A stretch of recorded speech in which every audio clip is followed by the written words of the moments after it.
Hello, welcome back to magazine Mitra. और अब हम कवर करने जा रहे हैं अपने अक्टूबर महीने की जो एनवायरनमेंट वाला पार्ट है विजन आईएएस के मैगजीन के, उसके सेकंड पार्ट को। तो इससे पहले हमने पहली वाली वीडियो डाल दी है, अगर आप अभी चैनल पे नए आए हैं तो जाके उन्हें देख सकते हैं।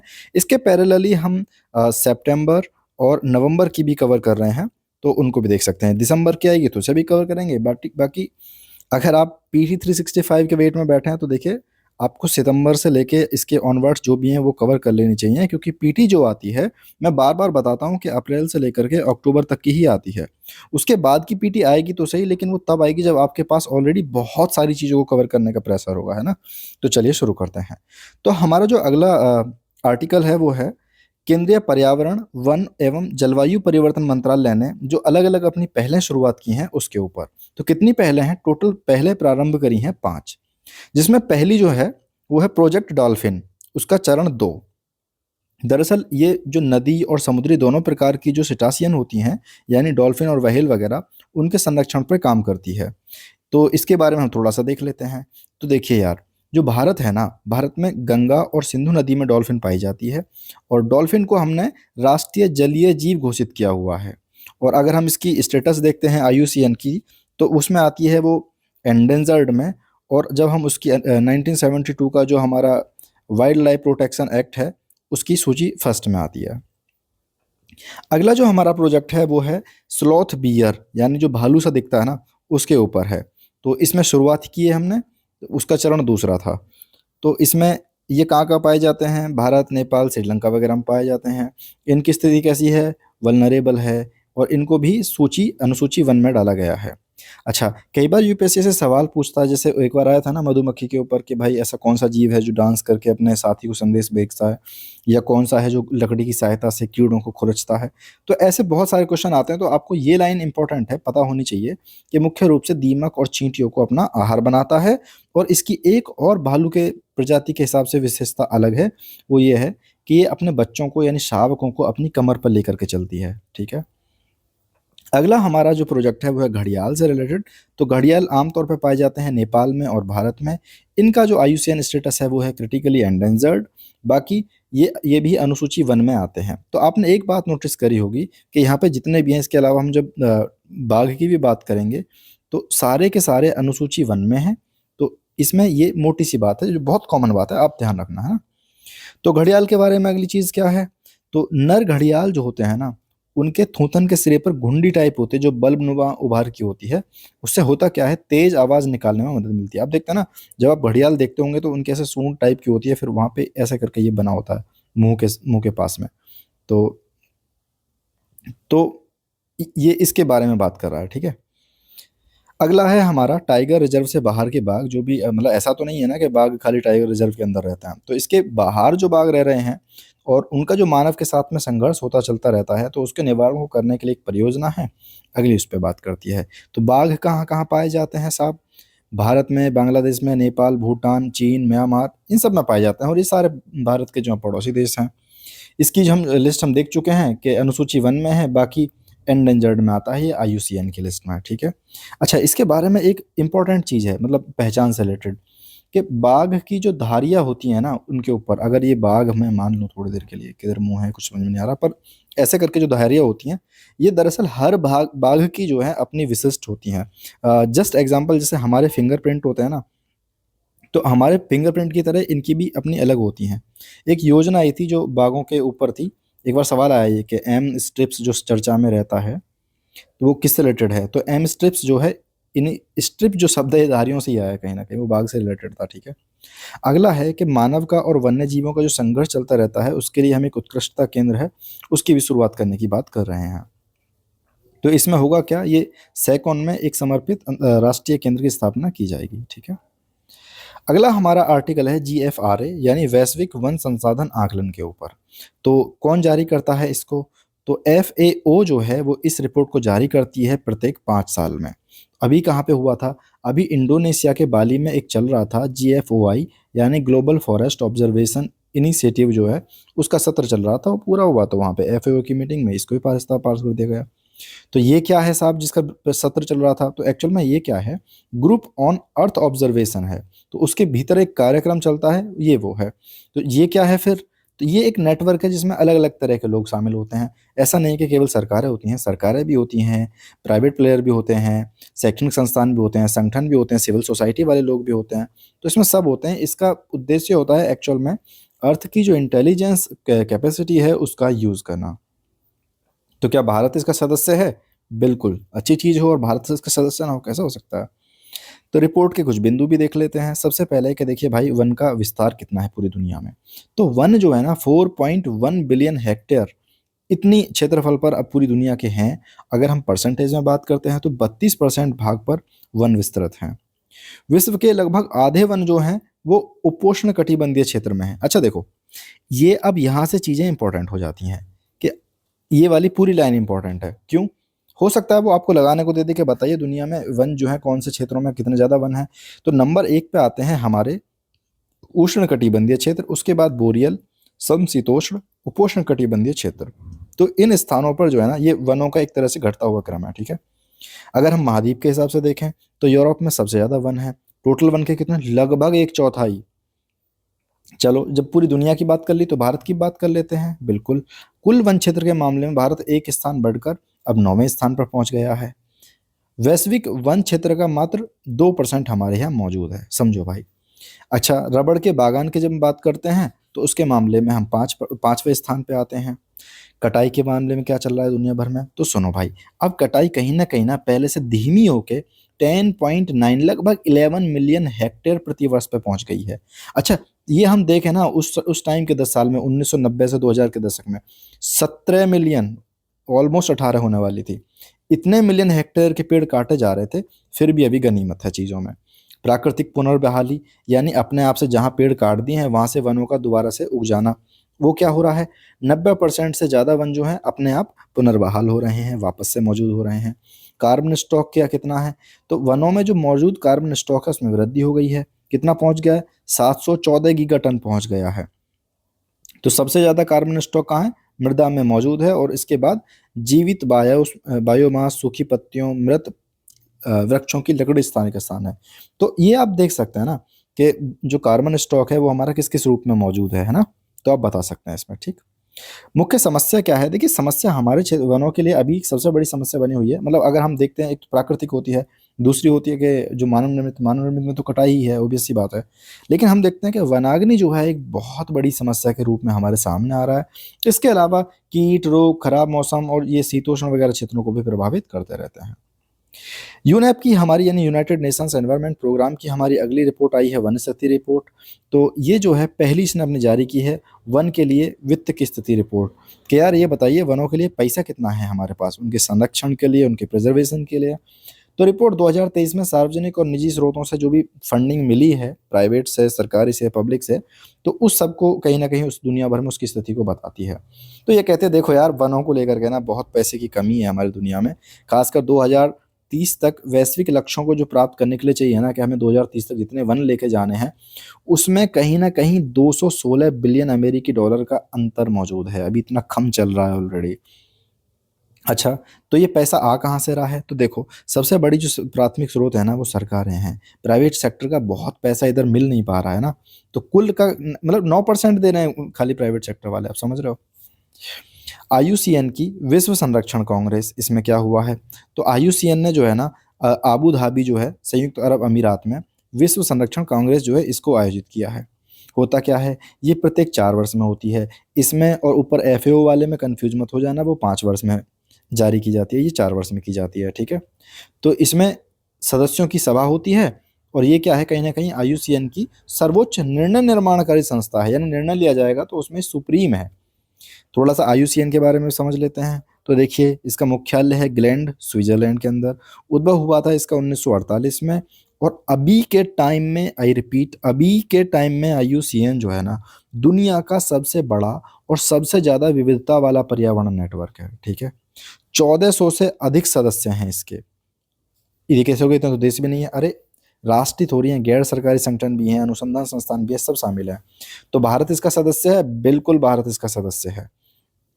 आईयूसीएन की सर्वोच्च जो शासी संस्था है वो है विश्व संरक्षण कांग्रेस, हमने इसके बारे में बात कर ली है। जबकि IUCN परिषद इसके विभिन्न सत्रों के बीच में अलग अलग निकाय के रूप में काम करती है। कुछ कुछ इसकी रिपोर्ट्स आती हैं, बिल्कुल रेड लिस्ट हम देखते हैं कि भाई हमेशा वर्ल्ड हेरिटेज आउटलुक, और इसकी रेड लिस्ट तो हम पढ़ेंगे भी हो सकता है। इसके अलावा the world database on protected areas के बारे में, ठीक है। तो ये इसकी अलग अलग रिपोर्ट हैं, तो आप याद कर लेना।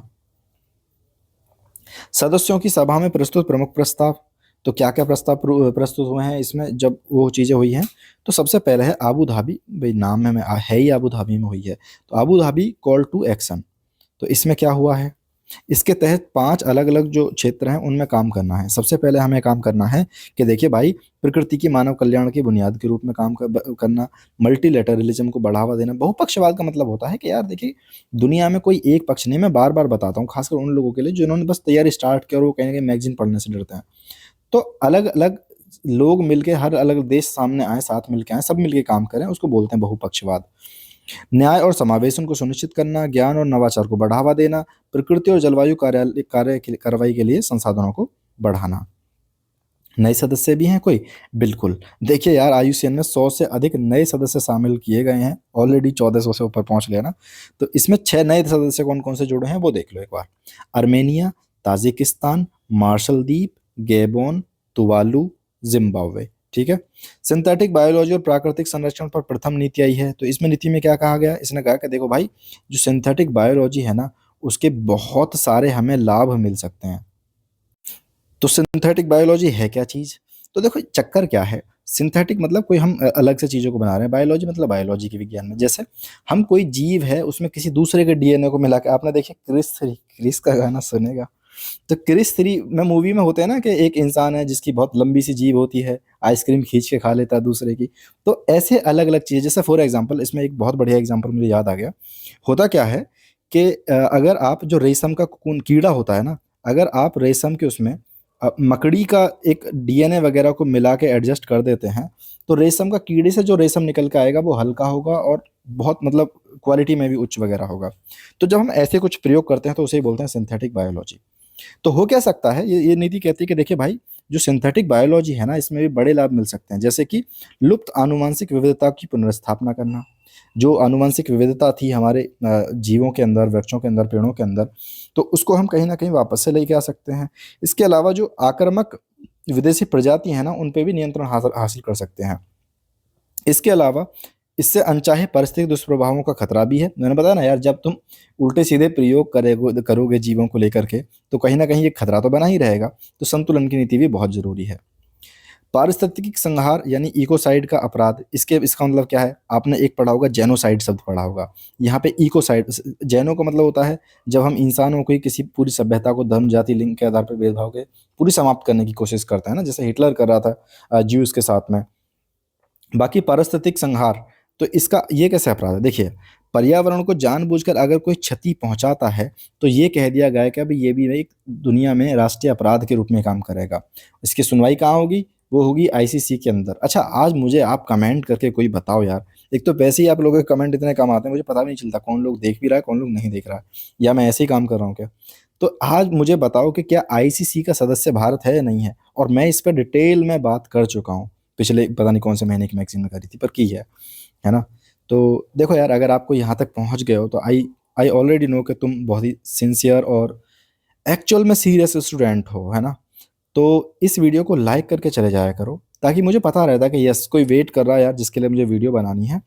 तो ठीक है, और अगर कुछ मुझे बताना है कि नहीं थोड़ा टाइम लो, लेकिन चीज़ों को थोड़ा ब्रॉडली एक्सप्लेन करो, तो मैं वो भी कर सकता हूँ। बाकी अगर मेरी आवाज़ आपको स्लो लगती है तो बढ़िया 2x पे देखो, तेज़ी से आगे बढ़ते जाओ, है ना। चलो यार आगे बढ़ते हैं, ज़्यादा समय नहीं खराब करते। अगला हमारा है संकटग्रस्त प्रजातियों की IUCN रेड लिस्ट का अद्यतन। अद्यतन मतलब अपडेट कर दी है अब ये लिस्ट। हमने पढ़ा था ना कि IUCN जो है जारी करता है रेड डेटा लिस्ट जो भी है।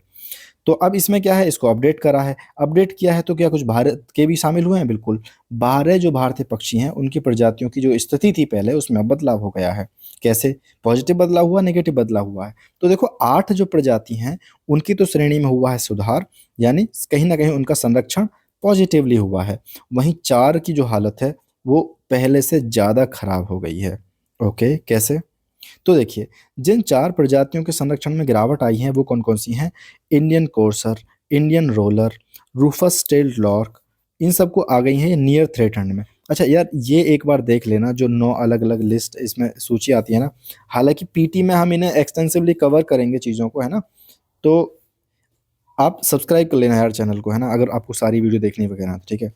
तो एक तो ये है, इसके अलावा जो लॉन्ग बिल्ड ग्रॉस हॉर्पर है, देखो ये पता है खबर इंपॉर्टेंट है, तो ये आपको पता होनी चाहिए कि किसको कौन सी सूची में, बाकी पता हो ना हो लेकिन ये पता होनी चाहिए। तो इनको एंडेजर्ड में शामिल कर लिया गया है, इनके बारे में थोड़ा सा पढ़ेंगे बिल्कुल। तो चार की चार प्रजाति जो है ना खुले प्राकृतिक पारिस्थितिक तंत्र पर निर्भर करती हैं। इनके लिए चाहिए क्या, घास के मैदान, अर्ध शुष्क भू परिदृश्य, मरुस्थल, कृषि भूमि, पहाड़ी झाड़ियाँ, परती भूमि जैसी, है ना। तो इनके सामने खतरे क्या थे, क्यों ये हो रही हैं? सबसे बड़ी चीज़ है कि देखो विद्युत से रिलेटेड जो अवसंरचना का विकास हो रहा है, कई बार पक्षी जाते हैं उसमें टकरा जाते हैं, मर जाते हैं, या बैठ जाते हैं, कैसी करंट लगा, आपने देखा ना गाँव में कौवे उल्टे लटक जाते हैं। और इसके अलावा गहन कृषि का प्रसार हो रहा है, आक्रामक प्रजातियों का प्रवेश हो रहा है, और कहीं ना कहीं जो वन रोपण के माध्यम से घास के मैदानों को वनों में बदल रहे हैं, तो उससे भी दिक्कत हो रही है। जो घास वाले जीव है ना, वो ठीक से अपने आप को एडजस्ट नहीं कर पा रहे। तो इसकी रेड लिस्ट के बारे में थोड़ा समझते हैं। तो देखो इसकी स्थापना हुई थी 1964 में। ये 3 चीजों को शामिल करती है, आपको पता होना चाहिए। प्राणी कवक, आई थिंक इस पे सवाल आ चुका है, प्राणी कवक और पादपों की प्रजाति, पादप यानी पौधों की प्रजाति, ठीक है। तो इनके बारे में बताती है, और विश्व का सबसे बड़ा स्रोत है बताने के लिए। ये मत भूल जाना, मैं बार बार कह रहा हूँ। श्रेणियां कौन है, तो 9 समूहों में वर्गीकृत करती हैं। कौन कौन सी है, शुरुआत इसकी होती है नॉट एवोल्यूटेंट से लेके, और लास्ट में चली जाती है एक्सटिंक्ट, यानी दुनिया में बची ही नहीं है। इसके अलावा हम देखते हैं, तो ये अपडेट जो हुआ है इस पे पढ़ लेते हैं थोड़ा सा। तो देखो चक्कर क्या है, पूरी दुनिया के स्तर पे हम जाके देखते हैं ना, तो पक्षियों की जो प्रजाति है उनमें आधे से अधिक संख्या में कमी आ रही है। चक्कर क्या है, वही है कि भाई उनका निवास ही नहीं बच पा रहा है। क्यों?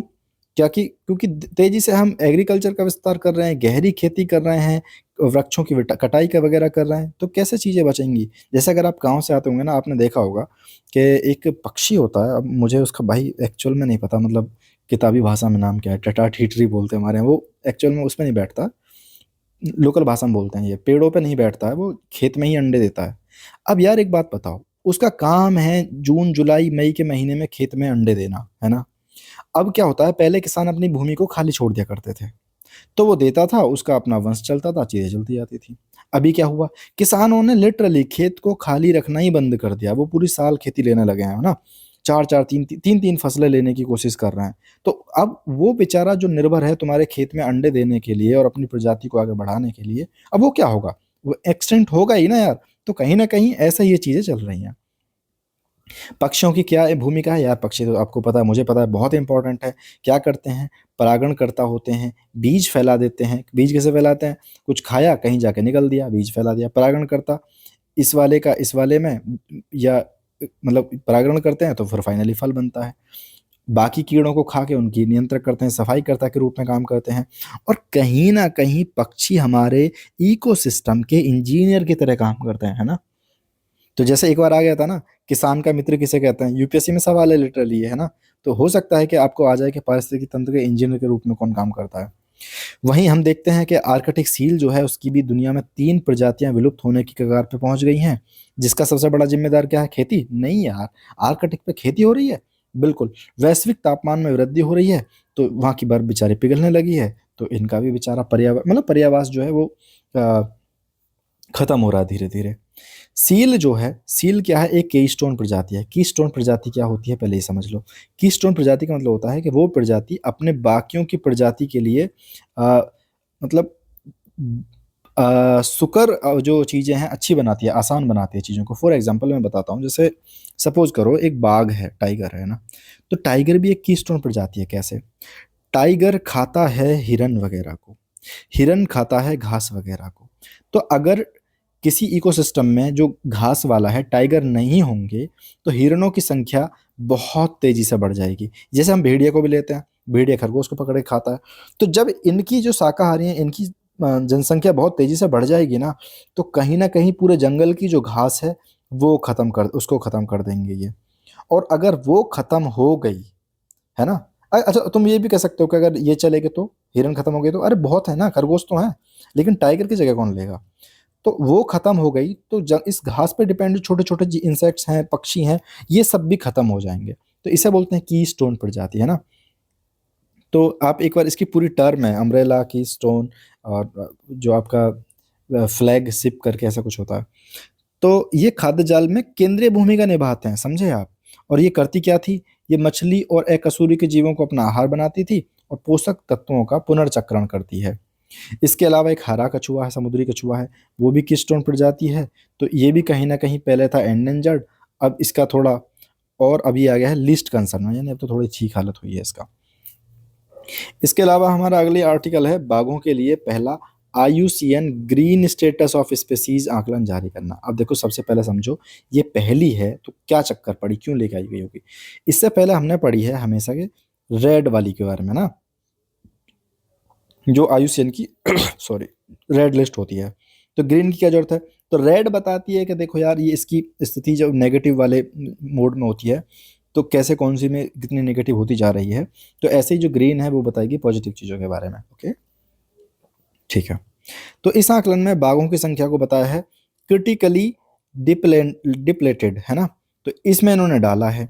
इसके अलावा बताया कि देखिए भाई बाघों के सामने अभी कौन से गंभीर खतरे हैं, तो इसको ये बताता है क्रिटिकली डिप्लेटेड, है ना।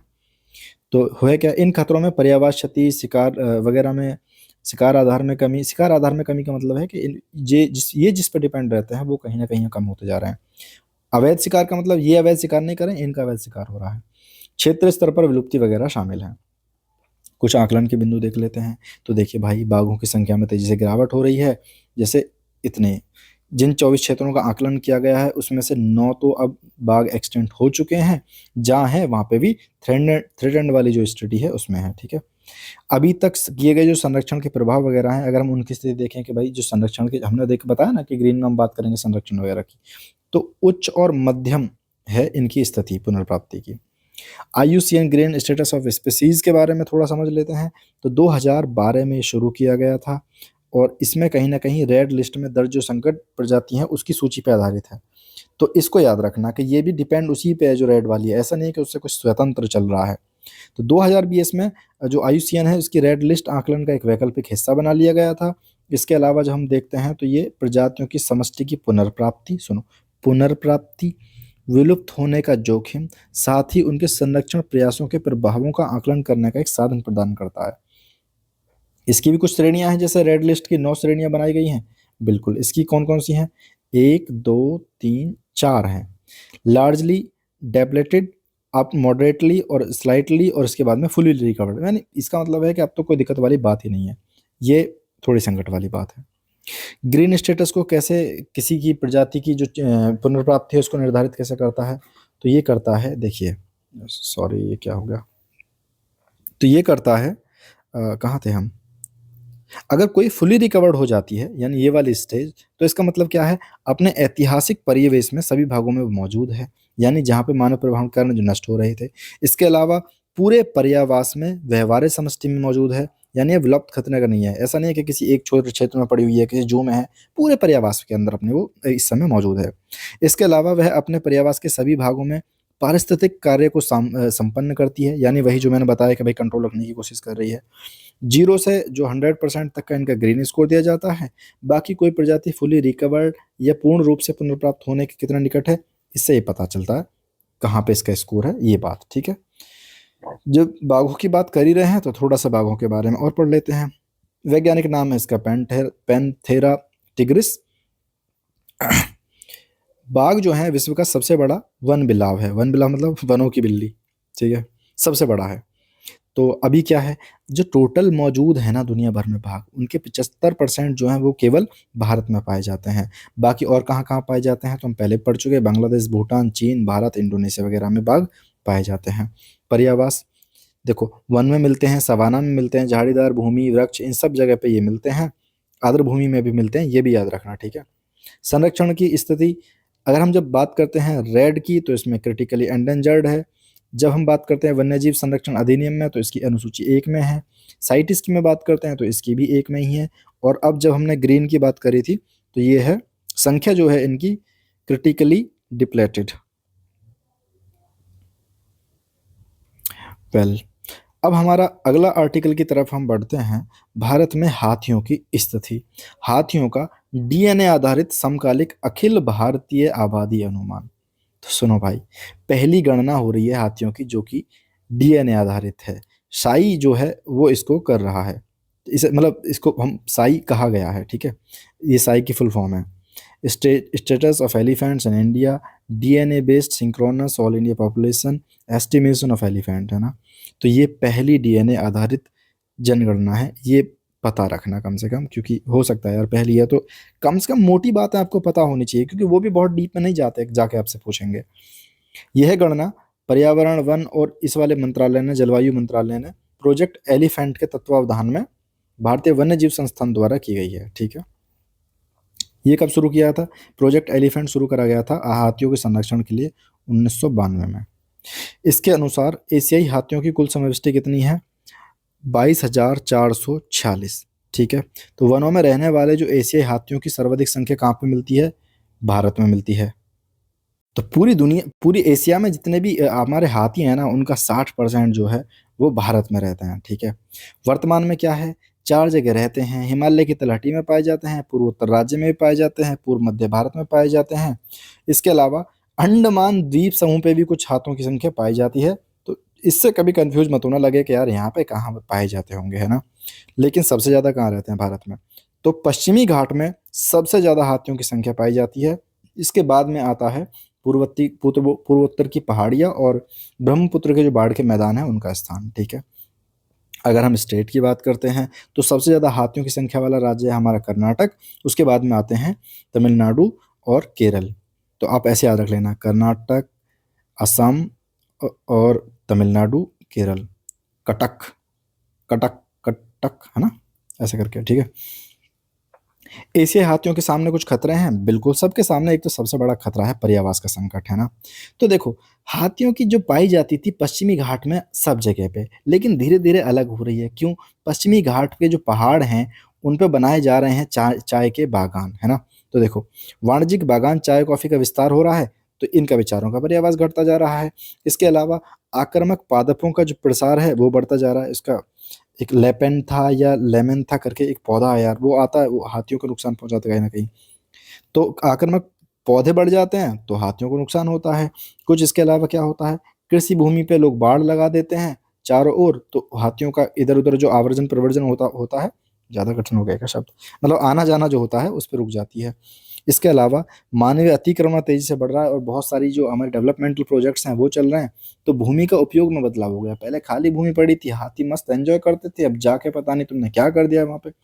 अब क्या होगा जब तुम हाथियों की जमीन में रहने लगोगे, तो मानव और हाथियों के संघर्ष बढ़ते हैं, क्योंकि फिर वो जंगल से भागते हैं घर की ओर को, गाँव की ओर को। तो मध्य भारत और पूर्वी घाट में तेजी से बढ़ रहे हैं, तो इससे भी कहीं ना कहीं हाथियों की संख्या जो है वो कम होती जाती है। रेखीय अवसंरचना।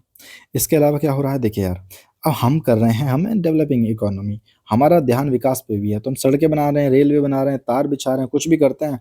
तो जैसे बेचारे हाथी आते हैं प्राकृतिक रास्तों को पार करने में, तो करंट लग गया, मर गए। ट्रेन आ गई, बेचारे कट के मर गए। तो ये वाली जो संरचना है उनके साथ में बेचारों को दिक्कत हो रही है।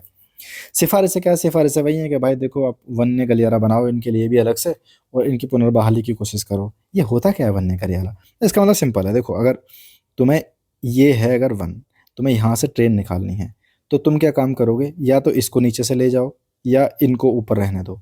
मतलब बेसिकली तुम ऐसे इस तरह से डेवलपमेंट करो इनके एरिया में कि ये बीच में टकराएं ही नहीं, ठीक है। एशियाई हाथी के बारे में थोड़ी सी बात समझ लेते हैं। तो एशिया महाद्वीप का सबसे बड़ा स्थलीय स्तनपायी है एशिया जो आपका हाथी है। जैसे वन बिलाव था ना सबसे बड़ा बाघ, ऐसे ही ये है। तो 13 देशों में पाए जाते हैं। कहाँ से कहाँ? शुष्क में पाए जाते हैं, आर्द्र में पाए जाते हैं, घास में पाए जाते हैं। इसके अलावा जटिल संरचना वाले समूह में रहते हैं। नेतृत्व इनका करती हैं हथनी जी। बुजुर्ग मादा होती हैं, वो सबसे लीडर होती हैं वो इनकी, ठीक है। स्थानीय लोग जो हमारे यहाँ पे इन्हें कुल माता बोलते हैं, यानी पूरे कुल की माता। किसी भी स्तनधारी की तुलना में इनका गर्भकाल सबसे लंबा होता है। पता नहीं ऐसा क्यों लग रहा है कि पहले कभी पूछा गया है, या किसी तो एग्जाम में पूछा पड़ा था मैंने ये। तो इसका जो गर्भकाल है सबसे लंबा होता है, 22 महीने का, ऑलमोस्ट 2 साल। समझ रहे हो? पारिस्थितिक तंत्र में जो है ना, हाथियों की भूमिका क्या है, देखो यार, बहुत इंपॉर्टेंट है हाथियों की भूमिका। तो इसमें क्या होता है, तुमने वो भी देखा होगा ना, जंगल जंगल बात चली है पता चला है, वो जो भी है वो शो का नाम। तो उसमें भी वो कहते हैं कि जब हाथी निकल के जाते हैं कि भाई इनको, बगीरा बताता है कि इनको सलाम करो क्योंकि यही कहीं ना कहीं जंगल का निर्माण करता होता है। देखते रहा करो यार छोटी मोटी चीजें ऐसे ना। तो पारिस्थितिक तंत्र में ना इनकी बहुत बड़ी भूमिका है। ये अन्य प्राणियों के लिए मार्ग बनाते हैं, अपने चौड़े चौड़े पैरों से निपटाते चले जाते हैं, बड़ी बड़ी घास को कर देते हैं तो बाकी प्राणियों के लिए मार्ग बन जाते हैं। सूक्ष्म पारिस्थितिक तंत्र का निर्माण करते हैं, वन विविधता को बनाए रखते हैं, बीजों को फैलाव करते हैं। यहाँ से कुछ चीज़ खाई वहां जाके फेंक दी, वहां पे जाके इन्होंने अपना डंक कर दिया तो उसमें से बीज निकल आए और उर्वरक भूमि बन गई। ठीक है, ये एंडेंजर्ड सूची में है, लिस्ट में ये भी वन में, ज्यादातर वन में ही है। ठीक है, अब आते हैं हम भारतीय भेड़िया यानी कैनिस ल्यूपस पल्लीपस के ऊपर। तो इसका क्या है, तो इसको भी ना IUCN ने पहली बार भारतीय भेड़िए का जो कैनिस वंश है इसके भीतर एक संभावित अलग प्रजाति के रूप में इसको एक मान्यता दे दी है। तो अब कैसे है, टोटल कितनी है जो भेड़िए की प्रजाति हैं, तो IUCN द्वारा ना जो ऐसी जो मान्यता प्राप्त है वो 7 हैं। अब भारतीय भेड़िया भी इसमें ऐड हो गया है तो हो गई हैं 8। भारतीय भेड़िए के बारे में समझ लो थोड़ा सा, तो कहाँ पाया जाता है, कांटेदार सामान्य झाड़ियों वाले जंगल में, शुष्क में, अर्धशुष्क घास भूमियों में, और कुछ कुछ पाकिस्तान में। वैसे पाकिस्तान में तो ज़्यादा भेड़िए ही हैं। तो इसके अलावा भारत के जो अर्ध शुष्क अर्ध कटिबंध हैं कृषि पशुपालन क्षेत्र, इनमें भी पाया जाता है, और सामान्यतः बड़े बड़े जो मांसाहारी प्राणी हैं उनमें से ये एक है। इसके लिए खतरे क्या है, सबके लिए। यार मेंस में ना ऐसी चीज़ों को नोट कर लिया करो दिमाग में पढ़ते हुए कि अरे ये तो सब में ही आ रहा है। और ये दूसरा, मनुष्य के साथ संघर्ष और रोग, मतलब किसी भी चीज़ के लिए 3 खतरे नहीं होंगे तो कौन सा खतरा होगा। IUCN स्टेटस इनका वल्नरेबल है। चलिए भाई अब ऊँटों की बात कर लेते हैं। बिल्कुल, तो अब इसमें क्या हुआ है, अभी अभी ऊँटों पर एक ड्राफ्ट पॉलिसी पेपर में राष्ट्रीय ऊँट संधारणीयता पहल के बारे में प्रस्ताव किया गया है। ये किसने किया है, इसको भी कर रहे हैं आपके फूड एंड एग्रीकल्चर ऑर्गेनाइजेशन, और इनके साथ मिलकर काम कर रहे हैं मत्स्य पालन, पशुपालन और डेयरी मंत्रालय के मंत्रालय। क्या है इस ड्राफ्ट पॉलिसी में, ड्राफ्ट ही लेवल पे है ना अभी। तो सुनो भाई, सबसे पहली बात, 1970 के दशक की जब हम बात करते हैं और अब की बात करते हैं तो 75% से अधिक गिरावट आ गई है ऊँटों में। समझ रहे हो कितनी बड़ी समस्या की बात है। क्यों आ गई है, सिंपल सी बात है यार। देखो मैं मतलब इससे हटके एक बात बताता हूँ। ये कहते हैं ना कि इंसानों के कारण कोई चीज़ लुप्त होती जा रही है। बड़ा सिंपल सी बात है, जो जीव इंसानों के यूज में नहीं आ पा रहा ना, वो धीरे धीरे अपनी दुनिया में खत्म होता जा रहा है। देखो बकरे इंसानों के यूज में खूब आ रहे हैं, कुत्ते खूब ही आ रहे हैं, मुर्गियां खूब आ रही हैं, ये खूब भर भर के हैं हमारी दुनिया में, है ना। ऊंट बेचारे पहले आते थे तो पहले दुनिया में थे, अब इनकी आर्थिक उपयोगिता कम हो गई है तो ये भी एक्सटेंट हो गए, लोग इन्हें पाल नहीं रहे हैं। बाकी नेचुरल रूप से घूम सकें, रह सकें, ये ऐसा हमने इन्हें छोड़ा नहीं है। चारागाह जगह भूमि जो है वो खत्म कर दी है, पर्यावरणीय दबाव हो गया है, मरुस्थलीकरण बढ़ रहा है, आक्रामक प्रजाति है, लंबे समय तक सूखा पड़ने लग गया है जहाँ पे ये ऊँट रहते हैं वहाँ पे। बाकी प्रतिबंधात्मक विधिक तंत्र हो गया है, कानूनी तंत्र जो है ऐसा, और ऊँट आधारित जो उत्पाद है ना उनका अविकसित बाजार है। ये होता है यार, जब भी कोई डेवलपिंग कंट्री जो डेवलप्ड देश की ओर जाती है ना तो बहुत सारी चीज़ उसकी छूट जाती है। ये वैसे ही है जैसे तुम तैयारी कर रहे हो ना, सिलेक्शन कर रहे हो, तो बहुत सारी चीज़ छूट जाएंगी, प्यार मोहब्बत। ये तो कहाँ सीरियस हो गया यार। रणनीतिक सिफारिश है, राष्ट्रीय ऊंट संधारणीयता पहल शुरू करना। तो इसमें क्या है, ये पहल शुरू करेंगे, इनकी चराई के लिए चारागाह जो भूमि है, जो कि हो सकता है मोस्ट प्रोबेबली इंसानों ने कब्जा कर ली होगी, तो उसको सुरक्षित करेंगे। इसके अलावा ऊंट आधारित जो डेयरी से रिलेटेड चीज़ है उस प्रोडक्ट पे काम करेंगे। ऊंट आधारित पर्यटन को पुनर्जीवित करेंगे कि जाओ फोटो वोटो खिंचाओ, तो खिंचवा लेना भाई, अब जाओ तो, है ना, किसी ऊंट वाले का भला हो जाएगा, ठीक है, वरना वो भी बेच देगा उसको, तुम्हारी औलाद को देखने को नहीं मिलेगा ऊंट।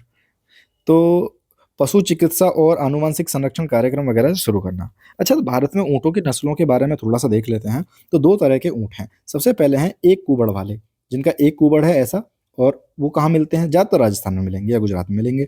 बीकानेरी, जैसलमेरी, मेवाड़ी, कच्छी और खराई। खराई ऊँट के ऊपर आ चुका है पहले सवाल। तो एक खराई ऊँट वही है जो समुद्र में चला जाता है और वहाँ पे मैंग्रोव चर के आ जाता है ना, तैरने की भी क्षमता होती है इसमें। तो UPSC इस पे सवाल पूछ चुकी है, ठीक है, तो पता होना चाहिए। मैंने बता दिया हालांकि कि पूछा था बस, खराई जो है ये क्या विशेषता, जो भी ऐसा था कुछ। बाकी 2 कुबड़ वाले बैक्टीरियन ऊँट, तो ये कहाँ पाए जाते हैं, ये लद्दाख में पाए जाते हैं, ठीक है। तो एक ऐसा सवाल था कहीं कि क्या ये केवल लद्दाख में पाए जाते हैं, तो ऐसा नहीं है, लद्दाख में नहीं पाए जाते, बाकी जगह भी पाए जाते हैं ये। ऊँट के बारे में थोड़ा सा और पढ़ लेते हैं। तो सबसे पहला है हमारा, ऊँट को कहते हैं रेगिस्तान का जहाज। बाकी ऊँट जो है वो शुष्क भूमि संबंधी पारिस्थितिक तंत्र जो होते हैं उनके लिए बहुत ज़्यादा अनुकूल है, और कहीं ना कहीं इसीलिए 90% जो इनका पालन है ना वो गुजरात और राजस्थान में किया जाता है। इसके पशुपालक समुदाय कौन कौन है? रायका, रबारी, फकरीनी जाट और मंगनियार जो समुदाय हैं वो इसमें शामिल हैं जो इनको पालते हैं। ऊँट की कुछ विशेषताएं, बिल्कुल कई दिनों तक जीवित रह सकते हैं, बिना पानी के भी लंबी दूरी तक यात्रा कर सकते हैं। बाकी ये कांटेदार रेगिस्तानी पौधों को भी खा सकते हैं। एक वीडियो वायरल हुई थी, मैंने देखी थी भाई, कैक्टस को चबा रहा था भाई ऊँट, समझो। उसे देख के मेरे मुंह में दर्द होने लगा। ऊँटों के कुबड़ में वसा का भंडार होता है जो उन्हें भोजन में कमी होने पर करता है। लोग कहते हैं ऊँट कुबड़ में पानी भर के रखता है, ऐसा नहीं है भाई। कुबड़ में वसा का भंडार है, फैट है, इसको गला गला के इसकी भोजन की कमी पूरी चल जाती है। ठीक वैसे जैसे जैसे वो मोटे लोग होते हैं ना, अपने पेट पे फैट जमा के रख लेते हैं, तो वो कम खाएंगे तो वसा की पूर्ति हो जाएगी। तो भाई बॉडी शेमिंग नहीं कर रहा हूँ, माफ करना है ना। ऊँट अपने कुबड़ में नहीं बल्कि कहाँ पे रखते हैं पानी को? जो आपकी ब्लड सेल्स होती हैं उनमें, रक्त कोशिकाओं में, ठीक है। ऊँटों की भूमिका समझ लेते हैं। भूमिका यही है कि देखिए यार, पारिस्थितिक भूमिका इनकी यही है कि जल खपत कम कर रहे हैं, चरने में भी इनके व्यवहार कुछ चयनात्मक हैं, तो बाकी मरुस्थलीकरण को रोकने में मदद करते हैं। कैसे मदद करते हैं? क्योंकि जहाँ ये गोबर करते हैं वो बहुत ही मृदा को समृद्ध बना देता है। इसके अलावा अगली रिपोर्ट है हमारी, डुगोंग संरक्षण रिजर्व को मान्यता प्रदान कर दी IUCN ने उसके ऊपर। डुगोंग क्या है? समुद्री गाय है। गाय है मेरी बेटी तो गाय है। पर्यावरणीय जो आपका अंतर्राष्ट्रीय प्राकृतिक संरक्षण संघ है IUCN, इसने जो है अपनी जो विश्व संरक्षण कांग्रेस हुई थी अबू धाबी में, तो उसमें क्या हुआ है, भारत के पहले डुगोंग, ये भारत का पहला है, आई रिपीट पहला है ये डुगोंग संरक्षण। डुगोंग के ऊपर आ चुका है सवाल पहले, है ना, तो ध्यान रखना। हालांकि डुगोंग के बारे में बताया हो तो मैं पढ़ के बता ही दूंगा, नहीं बताया होता अलग से बता दूंगा, अभी कौन सी बड़ी बात है। तो एक संरक्षण रिजर्व जो है पाक की खाड़ी है, तमिलनाडु, यहाँ पे ये है पाक की खाड़ी। अच्छा भैया, ये यहाँ पे पाक की खाड़ी कैसे आ जाती है? पाकिस्तान तो यहाँ है। अरे वो वाला पाक नहीं है, ये अलग है ना, ये संभवतः PAL के है, ठीक है। तो डुगोंग, डुगोंग के संरक्षण को बढ़ावा देने के लिए IUCN ने जो है भारतीय मॉडल को हिंद महासागर के विभिन्न हिस्सों में इस तरह के और भी अपनाने की सलाह दी है कि भारत वालों थोड़ा और बनाओ, एक ही क्यों बना रखा है तमिलनाडु में। तो सुनो भाई इसके बारे में। 2022 में तमिलनाडु की सरकार ने बनाया था वन्यजीव संरक्षण अधिनियम 1972 के तहत। कहाँ पे है? पाक की खाड़ी जो है उसके उत्तरी हिस्से में 448 जो वर्ग किलोमीटर का एरिया है उसमें विस्तृत है। इसमें क्या है, यहाँ पे बहुत सारी घास का पारितंत्र मौजूद है। तो घास की पारितंत्र होगा तो क्या करती है, ये बहुत सारी समुद्री प्रजातियों का पोषण करती है, और कई जगह तो ये खाने में काम आती है, आप कॉस्मेटिक्स वगैरह बनाते हैं उसमें भी काम आती है, ठीक है। तो इसलिए जो रिजर्व है ना ये डुगोंग वाला, ये बहुत ही इंपॉर्टेंट हो जाता है। बाकी समुद्री घास जो है कार्बन प्रच्छादन, वाह क्या शब्द है, बहुत बढ़िया, सिंपल सी बात है। जो कार्बन जो है उसको वापस लेके आना है ना वायुमंडल में, या रोक के रखना, उसमें एक महत्वपूर्ण भूमिका निभाती है प्रच्छादन।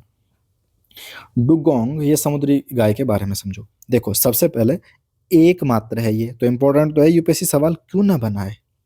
एकमात्र है, समुद्री शाकाहारी स्तनधारी है, जो पूरी तरह से डिपेंड है किसके ऊपर? गाय पे, घास पे।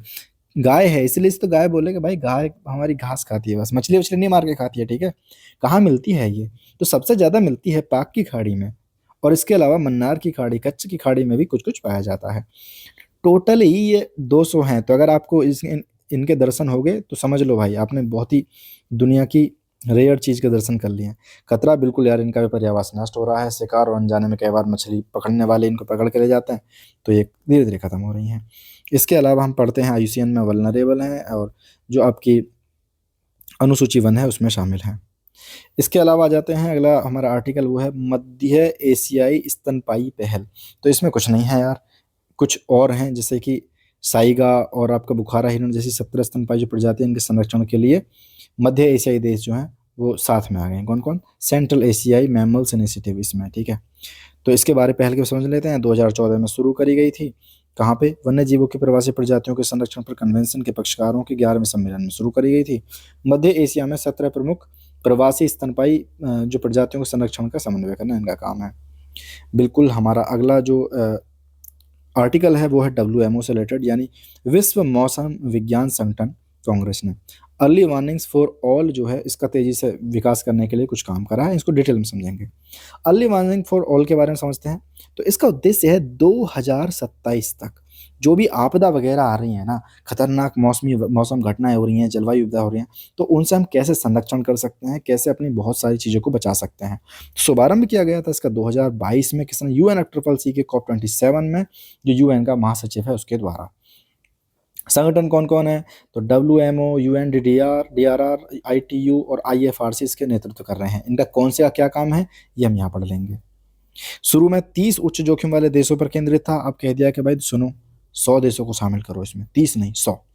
4 स्तंभ हैं इसके, मोटे मोटे 4 स्तंभ कौन से हैं समझो।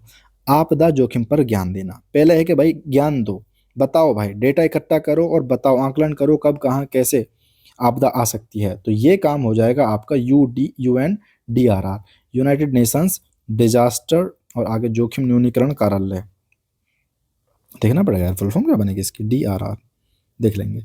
नेतृत्व कर रहा है इसका ये, ठीक है। अब आते हैं रिमेंशन वगैरह ऐसा कुछ होगा। पहचान, अवलोकन, निगरानी, विश्लेषण, पूर्वानुमान। तो पूर्वानुमान करना ये तो हो गया डेटा इकट्ठा करना, ये पूर्वानुमान लगाना कि भाई आप बताओ, निगरानी करना कि कहाँ कहाँ कैसे हो सकता है, तो मौसम वाले करेंगे ये, ठीक है, मतलब विश्व मौसम विज्ञान संगठन करेगा इस काम को। बाकी चेतावनी का प्रसार फैलाएगा संचार हमारा ITU, ठीक है। तो अंतर्राष्ट्रीय दूरसंचार संघ, आई थिंक ये दुनिया का सबसे पुराना संगठन है, मुझे ऐसा क्यों लग रहा है, जो इंटरनेशनली काम कर रहा हो। जोखिम की जानकारी को संप्रेषित करना और इस सब पे करना, इसका काम करेगा ITU। तैयारी, ये सब बाकी चीज़ों से तैयारी करेगा हमारा कौन, international federation of red cross and red crescent societies जो हैं, इसका नेतृत्व करेंगी, ताकि चेतावनी मिल जाए तो उनके बाद में प्रभावी तरीके से प्रतिक्रिया दी जा सके।